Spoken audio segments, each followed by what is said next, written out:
Good evening, everyone.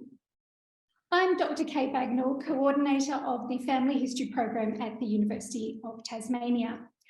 I'm speaking to you this evening from Ngunnawal Ngambri country, and I would like to begin by acknowledging the First Nations people on whose traditional lands we meet this evening, wherever we are around Australia or the world. And I'd also like to pay my respects to elders past and present. Before we begin our webinar this evening, I'd like to just run through some quick housekeeping points. So this Zoom session, including the chat, will be recorded. So please keep that in mind. Towards the end of the session, we will have some time for Q&A. So feel free to post any questions that you have using the Q&A function. You can post these at any time, and then we'll have a look at them towards the end of the webinar this evening. Also, feel free to use the chat function to say hello or to make comments to each other throughout the webinar. We won't be monitoring these, so do remember to put any questions for our speakers into the Q&A, not into the chat. So it's my great pleasure this evening to welcome two wonderful historians, Dr. Julia Bowes and Professor Shurlee Swain, to speak to us in the final of our Family History More Than a Story webinar series for 2022. Dr. Julia Bowes is Hanson Lecturer in US History at the University of Melbourne, and her research brings together political history, legal history, and gender history. Excitingly, her forthcoming book, Invading the Home, Children, State Power and the Gendered Origins of Modern Conservatism, explores how battles over children's rights and parental rights led to the development of a gendered anti-status politics in the United States. Julia's book is drawn from her PhD dissertation, which was awarded the 2019 Lerner Scott Prize for the Best Dissertation in US Women's History by the Organisation of American Historians. Our other wonderful guest speaker this evening is Professor Shurlee Swain from the Australian Catholic University. Shurlee is recognised internationally as one of Australia's preeminent historians of social welfare. She has written extensively about the welfare system in Australia, including on single motherhood, forced adoptions, children who grew up in out-of-home care, Indigenous children, and the history of women's leadership in Australia. Shurlee's research has informed many of the inquiries into institutional abuse over the last 25 years, and she was one of the chief investigators of the Find and Connect web resource. So this evening, facilitated by my UTAS colleague, Dr. Naomi Parry-Duncan, Julia and Shurlee will be discussing the ways that ideas of family, childhood, and the state have been shaped by women's advocacy across the political spectrum. So I'll hand over now to Naomi. Thanks so much, Kate. That's a fabulous introduction to our two extremely lovely speakers. So I wonder if Shurlee and Julia, if you would like to start talking tonight by outlining the ways that ideas of maternity have shifted over the three waves of feminism, and that, you know, in Australia and the United States. And I might throw to Shurlee first on this one. Shurlee. Thanks, Naomi. Maternity was central to what we call the first wave feminist movement at the end of the century, the one that was about suffrage, because although many of the leaders weren't mothers, many of the followers that they enlisted to their cause and the ones who put together those big petitions and all the rest of it, they were mothers, and they were really keen to see mothers' rights safeguarded, particularly from drunken and violent men or irresponsible men. So it was central there. In the interwar period, that kind of maternalist emphasis continued, although there were campaigns for equal pay and the like. The big campaign was about getting a mother's pension, get a mother's payment. Didn't happen, but that was what the campaign was about. It was about preserving the equal but different status of women in Australia and recognising their contribution. The feminism that arises towards the end of the 1960s, imported largely from the United States, is initially a movement of young single women who don't have children. And so some of the things that it says about maternity, it says maternity is a kind of a barrier to women achieving their full potential. And it puts forward some policies that in retrospect seem very thoughtless. My personal favourite is the 24-hour childcare, which didn't mean the centre should be open for 24 hours, it meant you should be able to leave your child there for 24 hours. And that horrified the old maternalist feminists. They thought this was just evil. But there were women who joined that movement who had children. Isabel Barrett Mayring's just published a really interesting book about the fate of those children in the movement, the way in which their consciousness was shaped by their involvement, and the way in which they tried to jump off a women's rights movement to make a children's rights movement. I think that's really interesting. That's sort of the core thing of equal but different. I think that's the name of a core feminist textbook that I grew up with as a young woman in the 70s and 80s. So, Julia, do you have anything that you would like to add, especially about the American scene? Yeah, I mean, it's quite interesting because there are so many transnational connections, but I do think it plays out a little bit differently. So the first wave of feminism, which grows out of the suffrage movement as well in the United States, which takes a little bit longer to achieve its goals, at least for white women, and then isn't fully realized in terms of universal suffrage for Black women and other women of color in the United States until 1965. But there you see quite an emphasis on women's unique contributions as mothers as part of the argument.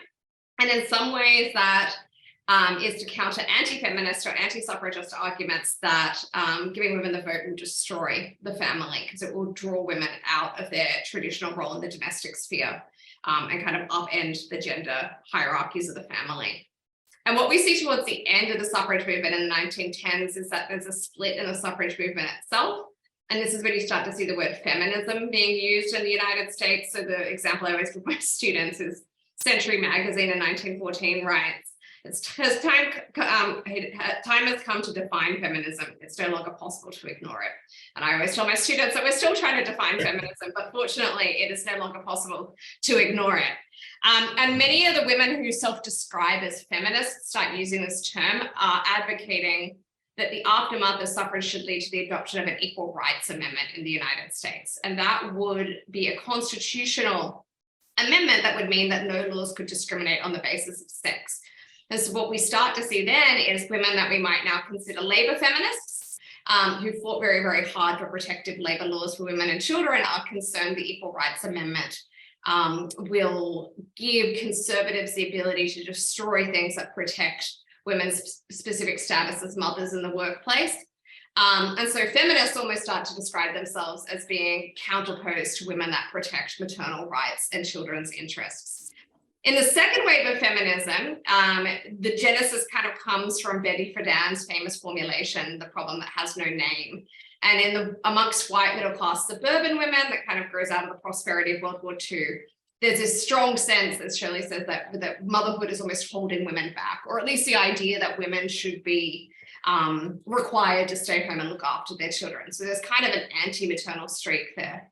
But almost instantly what you see in the US is a very strong division amongst racial lines, because many Black women and Puerto Rican women and Mexican women are actually clamoring for the right to stay home with their children, to have more of the protections and freedoms that would afford them the ability to stay home with their children. So race plays a really important role there. And by the time we get to the third wave of feminism, it becomes, I guess, even more complicated. One of the most interesting books on third wave feminism is actually called Not My Mother's Daughter by Astrid Henry. And it's basically an effort to try and understand how feminists in the 1980s and 1990s tried to see themselves as really, really different to their mothers, the kind of women's leaders of the second generation, but where a lot of those issues about women's participation in the workforce and how compatible with motherhood and how issues around race continued to kind of shape the movement.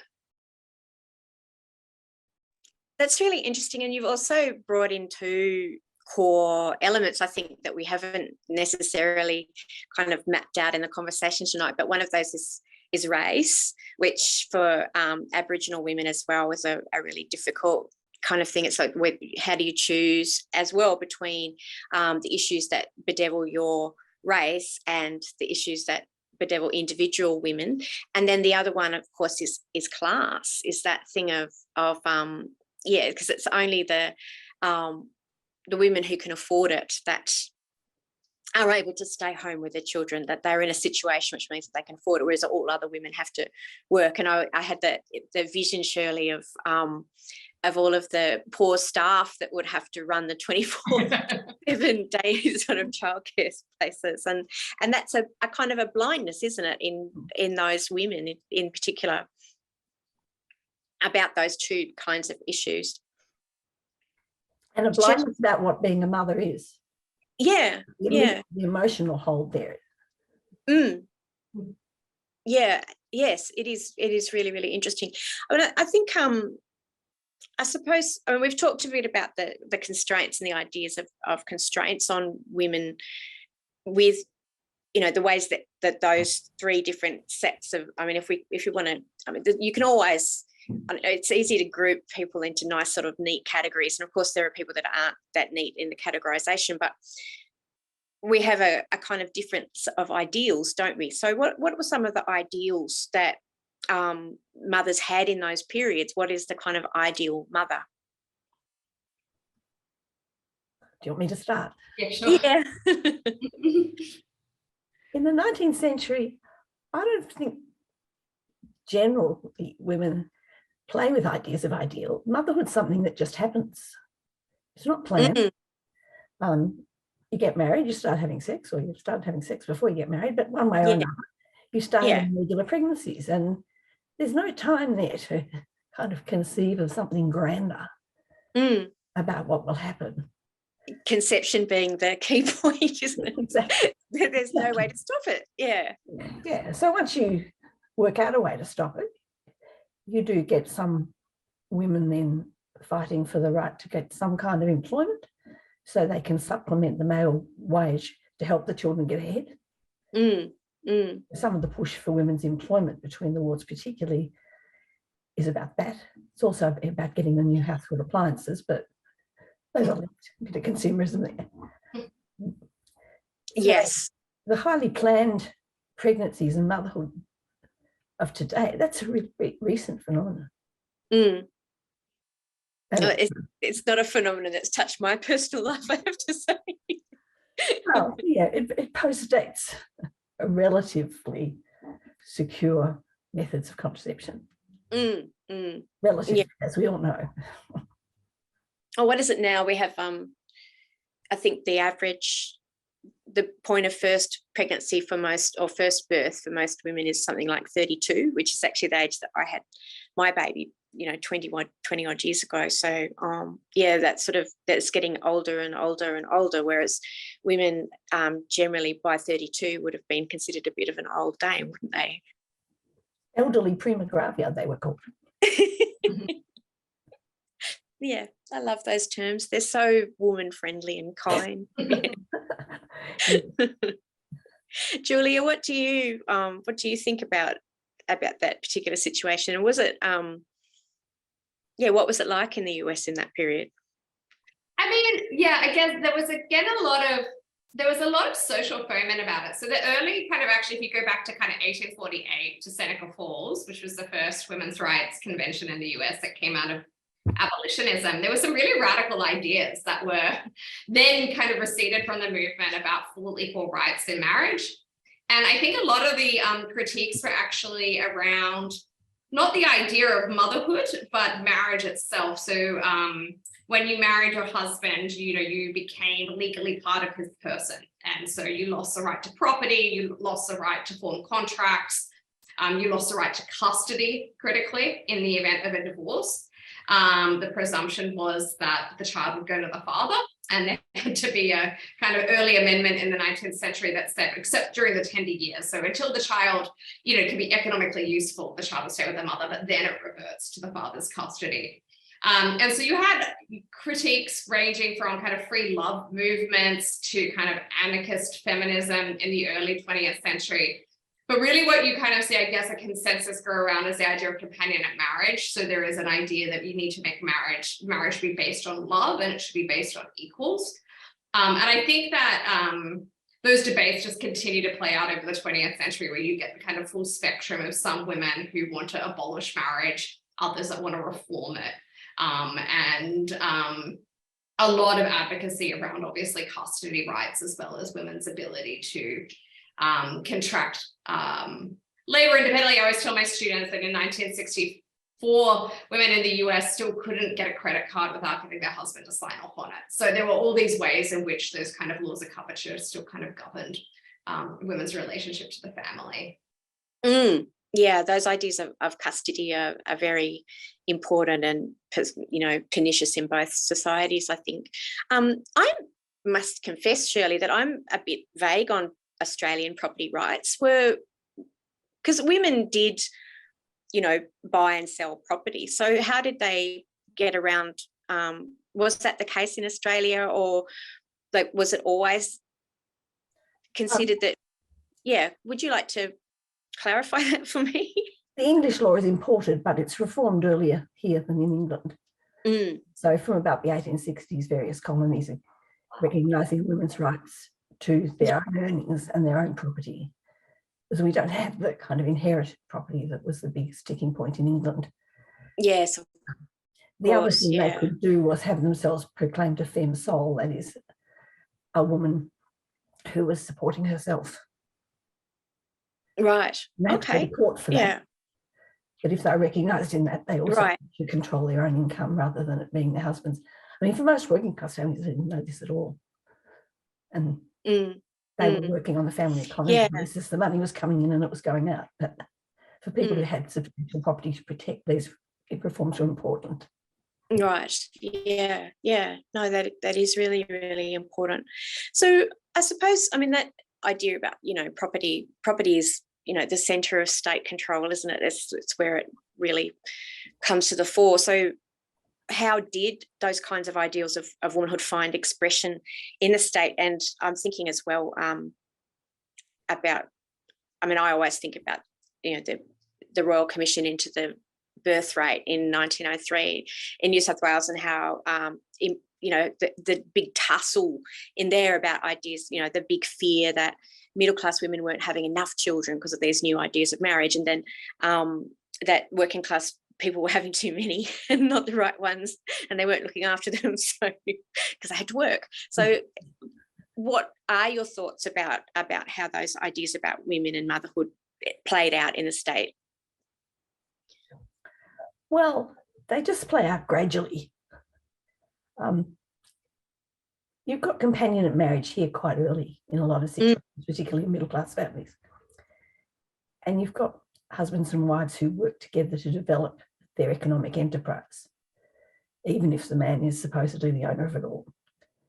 You've got girls growing up in that situation who aren't going to take this kind of performance either. So they jump in there and assert a right to earn their own living if they can, but it's harder to do if you're having children. Yeah, yes, it is. So excuse me, I'm waving my hand around because I'm doing things with my iPad instead of my laptop. So it's yes. Hi everybody. So yes, yeah, it is much more difficult to do things if you do have children, of course. And Julie, what you know, I'm entirely unfamiliar with the American context. I mean, it's of course we know that suffrage was later, and you've pointed out some of the property rights. But what are your thoughts about state involvement in women's lives at this time? Yeah, so actually it's interesting what Shurlee says about the campaign for mothers' pensions, because in the US, that is one of the first kind of, I guess, successes of women's advocacy. And it will happen at the state level in the early 20th century, and then FDR, Franklin Delano Roosevelt, makes it part of the New Deal. And so welfare benefits in the US for a very early period are channeled either through the man as an employee, a worker, or through women as mothers. And to qualify, you have to be a deserving mother. So you have to be a widow, or, you know, deserted when it's no fault of your own. You can't, you know, just have a child out of wedlock or leave your husband. And that kind of embeds, I guess, a real tension in the welfare state in the US about whether welfare is to pay women to stay home to look after children, or whether you want poor and working class women in the workforce. And so this plays out right until Bill Clinton, who ends welfare as we know it. And he really creates a lot of kind of punitive welfare conditions that kind of cut single mothers off welfare rolls if they don't look for enough jobs or they've been on welfare rolls for too long. And I was reflecting on this recently because I'm thinking a lot about the childcare debate in Australia and how similar it is and how different it is to the US. In 1970, Richard Nixon vetoed a bill that would have given universal childcare to everyone in the United States. And it had broad bipartisan support in the houses. Again, people thought this isn't an issue about feminism, this is an issue about children, so everybody will support it. But Nixon was worried that it would encourage women to work instead of prioritizing motherhood, and would destroy the American family. And that was in 1970, and by 1980, the Reagan Revolution has happened, and so much of the conservative politics becomes about defending the traditional family. So it was a real road not taken, I guess. Yeah, so can you, the ending of welfare thing, is that Bill Clinton putting in, I mean, because in Australia we went through a similar thing where a big champion of the left made, it was champions of the left that removed the sort of understanding that women would be able to stay home with their children while their children were young and receive, if they were single, receive supporting parents' payments, and at a, which is a bit more of a generous payment than being on New Start. And I became a single mother at that time and went on, ended up, it was Howard actually that ended up putting me on the lower payment. So because my child was 6. And so that was very, very difficult to be in that kind of a situation. And I remember feeling really annoyed as well because there was no, because I hadn't married my son's dad, there was no sense that I could access any of his superannuation and other kinds of things. So it was a kind of double blow economically. But what's the setup in the US now, where is it like a job seeker kind of, you have an entitlement then a payment on top of it, or how does it actually work? It's now put under a branch of aid to needy families. And you're very right. It's a similar trajectory in the US in the 1990s, this third wave kind of labor politics. Basically now, much like work for the dole schemes in Australia, it's tied to your continued efforts to seek employment. So you have to apply for a certain amount of jobs, you have to be looking. And there's also only a certain amount of time that you can be eligible for the payment. So it's not really like family tax A or family tax B here, where there's a continued subsidy, but then you get it channeled through all different other types of programs. So often the money will actually follow the child rather than the parent. Yeah. Okay. Well, that takes me back to before we had any kind of widows or pensions in Australia, where you were on your own, and either that or you sought charity for sustenance, and it's quite quite scary and quite terrifying. And of course in the US you don't have easy access to contraception. In many states it's very difficult to even access contraception, let alone access what you need when contraception fails, which is the right to a safe abortion. Yeah. And is that all part of the kind of family preservation sort of idea that you highlighted there? Yeah, definitely. I mean, again, it's quite different to the Australian context in the sense that I think the role of the Supreme Court in the US plays makes things like a real lightning rod. So the moment Roe v. Wade was handed down, a year later, you see a march on Washington organized by conservative religious women, and then they have it every year for 50 years. And that movement has been bent on Dobbs for 50 years. And those people have been, it's been a way, it brought all sorts of people into politics, again, because you don't have compulsory voting in the US that weren't otherwise involved, and they are often single issue voters. This is like the one issue that they will turn out to vote on. So yeah, it's quite a different context in that sense. And as you said, it leads to this great variance between the states. And I actually used to have difficulty explaining this to Australian students until COVID, because I feel like Australians weren't really aware of how federalism worked until the state borders were all slammed shut during COVID, because things are a lot more uniform, I guess, here across the states. Whereas in the US, all sorts of things from reproductive access to welfare payments to schooling vary really considerably between the states. Yeah, they don't have a federation, do they? They have a group of people that agree to be in the same country. But yeah.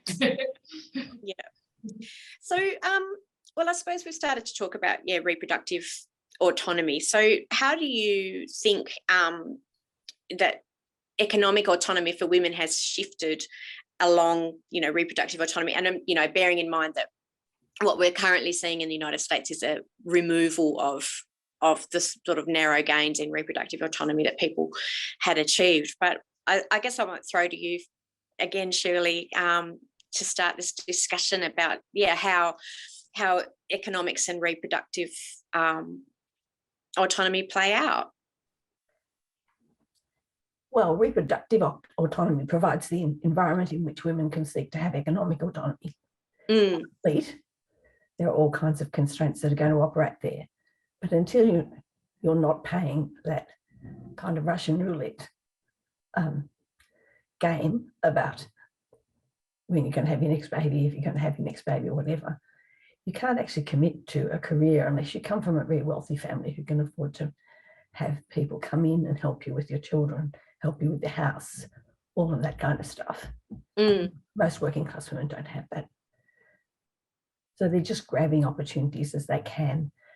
They're crafting their employment patterns around opportunities or ways of blending their maternal responsibilities with their economic responsibilities. So you see a lot of women working in environments where they work from home, or when the children are small, they take the children with them to outwork.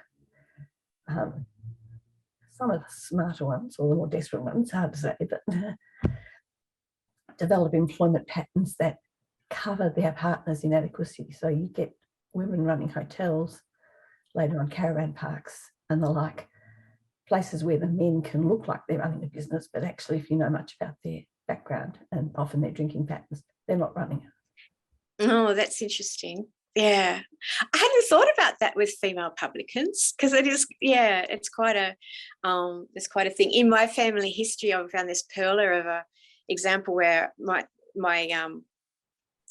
great grandfather was a orchardist out in Orange, and but he died very young, and he'd been the mayor, and obviously his widow, my great grandmother, decided that she would run a hotel, and she had to deal with the Women's Christian Temperance Union, and they and they really went for her. They attempted to shut her down. And she won. She actually won. She got the license, but it was kind of one of those pitched battles between a woman trying to support, a woman in her 40s trying to support a youngish family, and then the Women's Christian Temperance Union feminists saying that she was a scourge on the society of Orange for trying to open a hotel.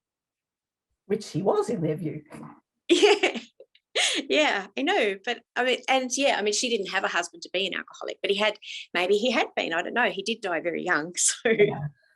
But she still needs to earn an income, and she has she has to earn an income that she can do alongside her mothering responsibilities. Yeah, and it's a kind of stark struggle, isn't it? And I suppose that's the thing of where you have middle and upper class feminists prescribing certain realms of activity to lower class, and I mean she was middle class, but lower class, women who have that economic imperative, and having children, not having children, choosing to have children is really important with that. Absolutely. Yeah. Julia, is it like that for you in the States, or in the history of the States? You're not in the States anymore, you're in Australia, but Yeah, I mean, I think Shirley puts it so well. In some ways, reproductive autonomy is necessary for economic autonomy, and also economic autonomy is important for reproductive autonomy. But I think what really drew me into studying history was that you can, despite all of those constraints and these often really horrible histories that you learn about, like in the US for a long period, growing out of the eugenics movement, there were these compulsory sterilization programs. I know there were similar things in Australia, and there were lots of women, especially in Puerto Rico, and women of color in the United States, and poor white women as well, that were subject to these state policies where they were stripped of the ability to ever have children. But what you kind of see when these systems are set up, the wonderful history of this called choice and coercion, is women who want to be able to control their reproductive autonomy and say, okay, I need to convince the doctor that I'm feeble-minded, and then I can be sterilized and I don't have to worry about this anymore. And so the intention of these state policies aren't always how they played out, and people find ways, despite, as Shirley said, they adapt their work patterns to their family patterns. They find all sorts of ingenious ways to still kind of assert autonomy over their lives and their bodies as well. It's like in Australia, the idea of the mumpreneur, the stay-at-home mum who has businesses running on the side. And then, of course, everybody was forced to do that during COVID and try and parent all their kids as well. So I'm absolutely fascinated by what you just said about women having to, choosing to say that they were feeble-minded in order to be able to access sterilisation. Because for people playing along at home, there was a set of laws that were inspired in Australia very largely by American laws about controlling people who were considered to be mentally deficient or mentally defective. And one of the categories was being feeble-minded, which is one of the worst. Even though it sounds like one of the nicer ones to have, it was actually one of the worst to have. So I think that there was in Australia, it came with a lot of social controls as well. Like you could be institutionalised, you could be sent to a weird school. Sorry, I've just got a puppy coming in the door. Sent to a weird school. You could, all kinds of bad things could happen to you because of that. So women choosing that path, I find that mind-boggling. Yeah, I mean, and I'm not saying that it was a wonderful situation, but it shows that not all of these, there are efforts for social control, but that's not always how it plays out in terms of once that apparatus is there. There's more kind of discretion and leeway. There's abilities to game the system. That's really, really fascinating. So I suppose we've talked a lot about mothers. So of course, with mothers come children, unless the mothers are lucky enough to get away from them. So if we, how has the idea of how long childhood lasts for shifted? Because, now we consider, we've got a state that forces us to support our children until they're at least 21 or 22, because you can't get any form of government subsidy for them until then. But Shirley, would you be able to sort of explain that idea of childhood and how it's changed over time? Well, the first significant shift here is the introduction of compulsory education, because that takes all children between the ages of 6 and 14 out of the workforce, or at least out of the full-time workforce. The families have to make an adjustment to that. They can find other ways their children can work outside school hours. One of the fun things they did, is that, of course, a lot of older sisters stayed home to mind the little ones. And when the state said that girls had to go to school, they simply took the children with them. So those early schools had kids from 2 and 3 in big kind of open classrooms where they just played around until they were receptive to learning. So that shifts things, although it's always conditional. The legislation allowed or recognised that children were part of the workforce, so you get different allowances in different areas. In areas where the children are going to be involved in the harvest, for instance, you'll get a shift in the attendance requirements or a shift in the holidays. So you also get Well, my favourite one's in Melbourne, where the schools all around the Melbourne showground, they took their holidays at a different time so the kids could always work in the show. Wow. Yeah. So there's a kind of knowledge that this is going on, and a sense that it's good, because people actually want children to be brought up to be productive. They want them to learn as well, but they don't envisage them sitting around doing nothing all day. Mm. So once that kind of settles in the interwar period, you get less of those accommodations. Yeah.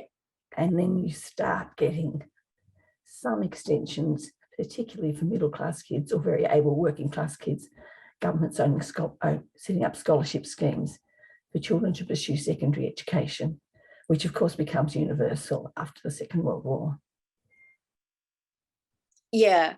And do you think with the Second World War that, I mean, I suppose that was the beginning of this sort of idea of even the concept of a teenager, wasn't it? That people had the right to be a teenager after the Second World War. Yeah, after the Second World War, yeah. In the 50s, there's great alarm about the emergence of the teenager. Mm. Yeah. And how they're breaking down the moral fabric of the society. Well, they still are. They will. They will always frighten their parents, I guess. Yes. Julia, do you have anything to I mean, I suppose with the teenagers in particular, Australians look very much to American teenage kind of culture, but and we're kind of an interesting hybrid in Australia because we have this sort of English ideas about children being sent to work and those kinds of things. But what was it like in the US? I mean, the US, it's similar to the pattern that Shurlee just outlined around, this is what my book covers, for the battles over schooling, but industrial child labour is a much, much bigger problem in the US, or much more prevalent. And so, at a certain point, you have over 2 million children in the United States working in industrial forms of labour. And you also have really, really big waves of immigration to the US between the 1870s to World War I, but really the 1890s onwards is just a massive impouring of immigrants, especially from Southern and Eastern Europe. And all of those immigrant families will depend on the wife working, the children working in some capacity. And so there's a lot of battles over, the introduction of compulsory schooling. And there you see, that's when the term adolescence first starts getting used by psychologists, but really it's a problem of juvenile delinquency at that time. And that slowly morphs in the 1940s and 50s into the concept of the teenager. Now, in terms of, I think, obviously, so much of that is also not just about anxiety, about rebellion, but it's about the first time you really have a strong generational consciousness in consumer culture. So, James Dean and the Rebel Without the Cause image, the white shirt and the jeans, and gives rise to kind of the, music and protest songs of the 60s. I think the reason why people feared baby boomers when they were teenagers so much was because they had their numbers. So I do think you see this shifting, there were just so many children born between 46 and 60 that when they became teenagers and they had that whole idea, they were more prosperous than any previous generation, they were more likely to finish schooling and have this prolonged period of adolescence, they were more likely to go to college than ever before. They were, demographically a force to be reckoned with. Yeah, and they still are, They're still, throwing their disproportionate weight around. Yeah, slowly declining, but still there.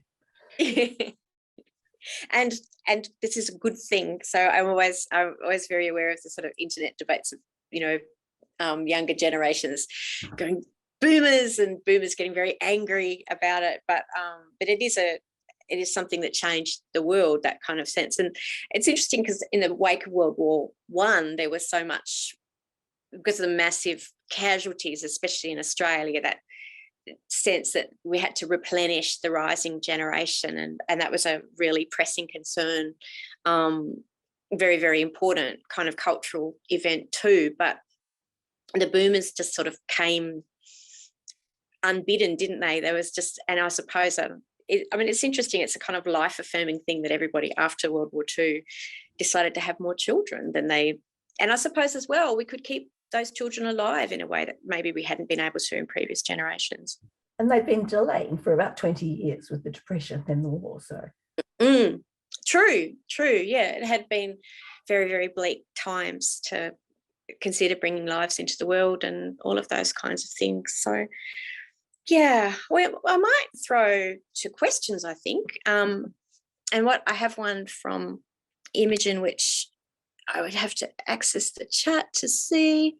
And her question is that she wonders what networks of informal contraceptive wisdom existed and how they differed across the classes and between Australia and the United States. Big question. Yeah, it's timely actually just to dovetail to that thing about the boomers, because one of the really interesting things is in the US in the 1920s, after the war, which the US is not that extensively involved in, but you see this great economic boom. You've got return from war or return to normalcy, as Warren Harding promises. And you actually see women having children later and later. You see them having less children. You see the divorce rate skyrocket. And then in the 1950s, you've got the return from war, a return to so-called normalcy. And you just, and with this economic boom, you see the birth rate just skyrocket. So one of the really interesting things for me for family history is that you can look at kind of that mass level of population and dating back to the colonies, the British colonies in the US in the 18th century. You can see that clearly there are these information getting around about how to prevent unwanted children, because there are real up and down dips in terms of how many children that they're having. In the 20th century in the US, it becomes quite difficult because of the Comstock laws, which ban the distribution of information about contraceptives, and especially through the mail, which is an interesting thing because there's actually, at that time, you can post children through the United States, but you can't post pamphlets with information about even natural methods of birth control.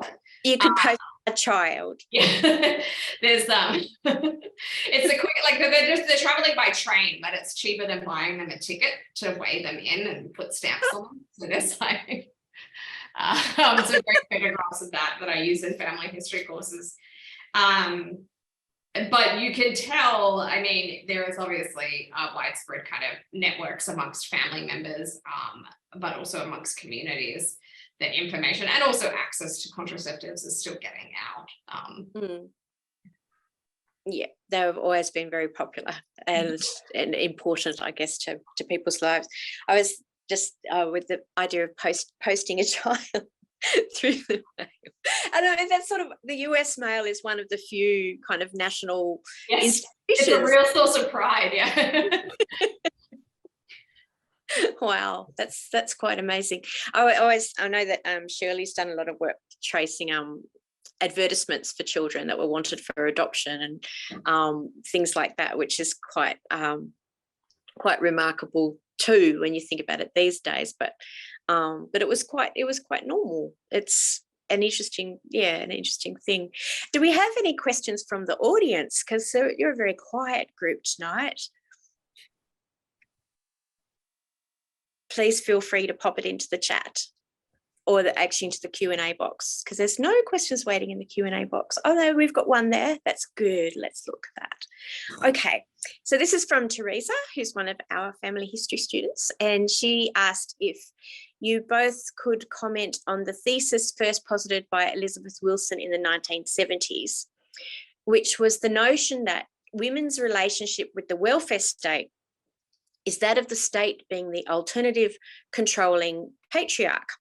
So, for example, the state welfare agencies might have rules around how many nights in a given period of time that a single mother could have a lover stay. Like COVID. And beyond that, it was deemed that she was financially dependent and payments were terminated. So what do you think about that idea about the state is a controlling patriarch? It was quite a common analytical belief in the 70s, and it did point out some realities about what was happening there. We haven't actually gone back to the Harvester judgment, and we need to go back to that to understand. Yeah, we do, yeah. So the Harvester judgment in 1907 decreed that wages should be set at a level that enabled a man to support his wife and 3 children. But if a woman was supporting a family, she only got a percentage of that wage. And that was the whole welfare structure sits on top of that. It's there for when for one reason or another, the male breadwinner fails. And I guess as part of that, allowing the state as male to police the behaviour of the mother is not a big step forward. It's really, that's what they assumed that her missing husband would have done. Yeah, and it makes you think about affiliation cases and those kinds of things where women had to prove who the father was in order to be able to claim maintenance from him, and then that was something that was arbitered by a male judge sitting in a court of men who could say those kinds of things. So there definitely is a patriarchal flavour to that. Yeah. Julia, what do you think about the US? Like, does it work? Yeah, absolutely the same as Shirley. I mean, it was really, I think people forget this now, as a really strong emphasis of the early women's liberation movement, that the state was the source of patriarchal control. And then that kind of gave rise to debates about whether capitalism or the state, and then it was, the capitalist state was the agent of patriarchy. And a lot of, I mean, this is where kind of Roe v. Wade comes from. A lot of the early advocacy is for freedom from the state. And at a certain point, I'm not exactly sure when, but most feminists in the US obviously therefore become pro-state. And so they were all about expanding the state. But there's still this very strong, I guess, undercurrent, especially amongst feminists of color that have a little bit more of a cynical view of how these state programs will often play out and police sexuality, as well as kind of ideals about motherhood, as you raised earlier. That's definitely a big part of the Black Power movement in the United States.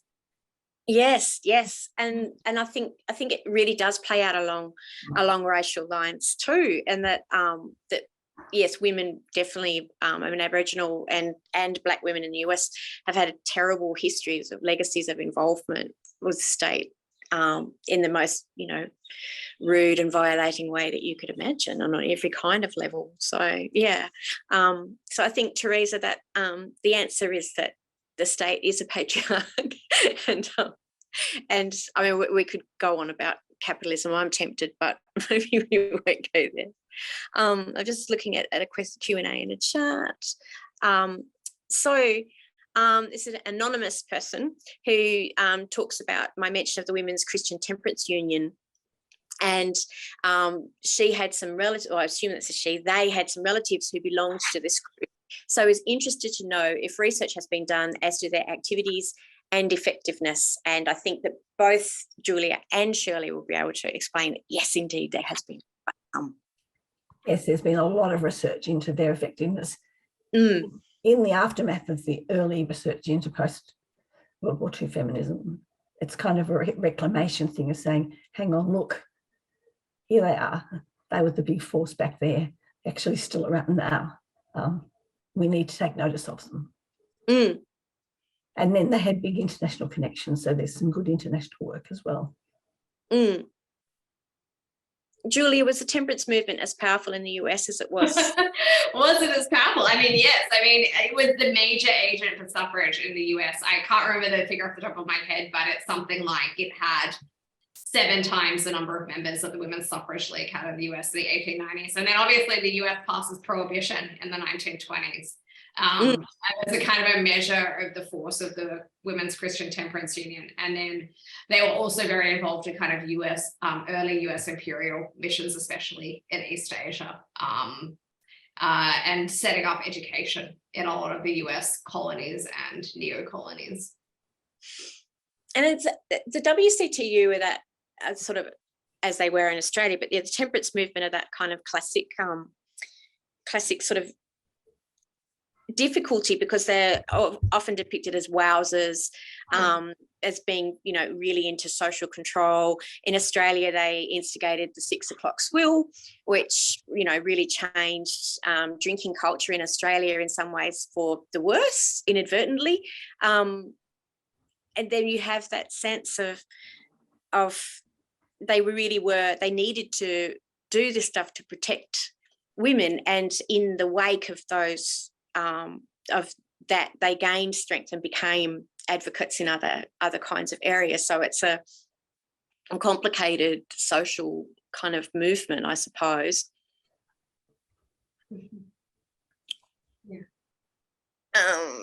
where no more questions sitting in the box. So we still have time for more questions if people want to ask more questions. And Shirley and Julia, is there something that you feel you'd like to touch on that you haven't yet been able to say?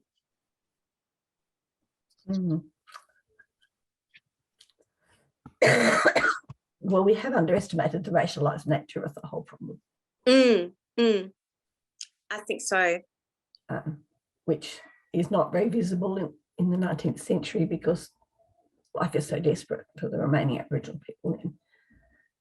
But rises to prominence in the 20th and is a powerful force in second wave feminism and in challenging the people that are putting that forward to rethink the arguing for. Yeah. Yes. I think there's some really fascinating intersections between as women start to take up the cause for Aboriginal women in Australia, and about the particular understanding of the difficulties that Aboriginal women faced in lots of ways. Julia, what about in the United States? The question is about Indigenous women? Well, about race, about the issue of race.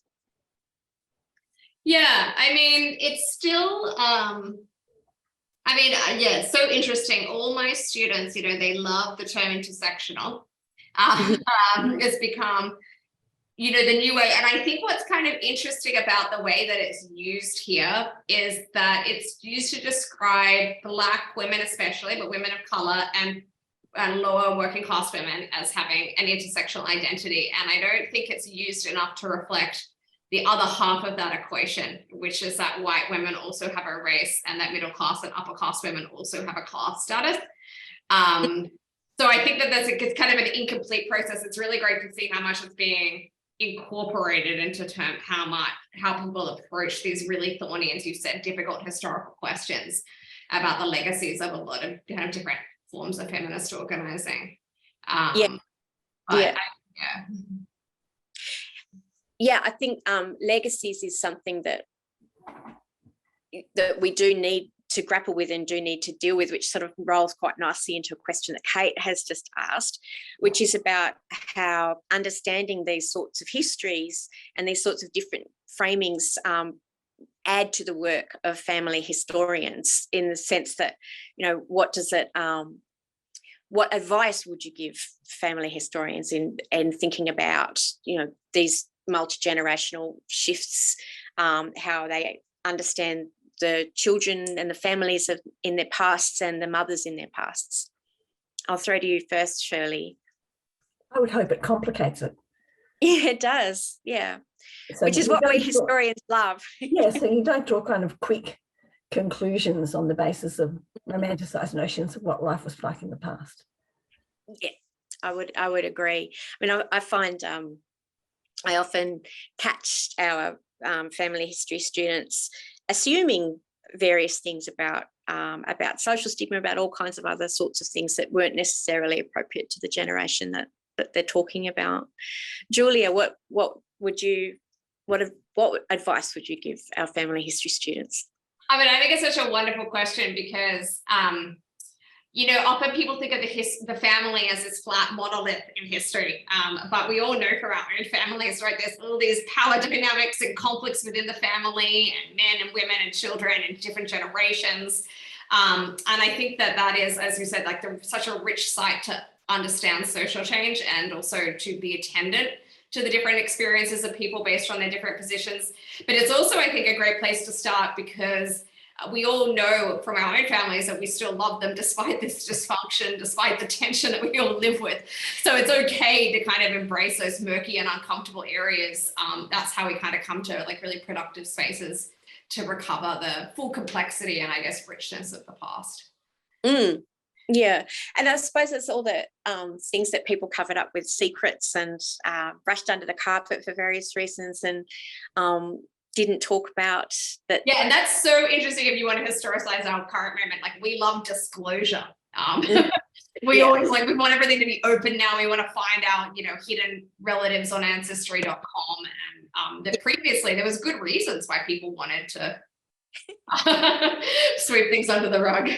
Yeah, no, they were, and there was different attitudes to it as well. I've got one more question in the Q&A, I think.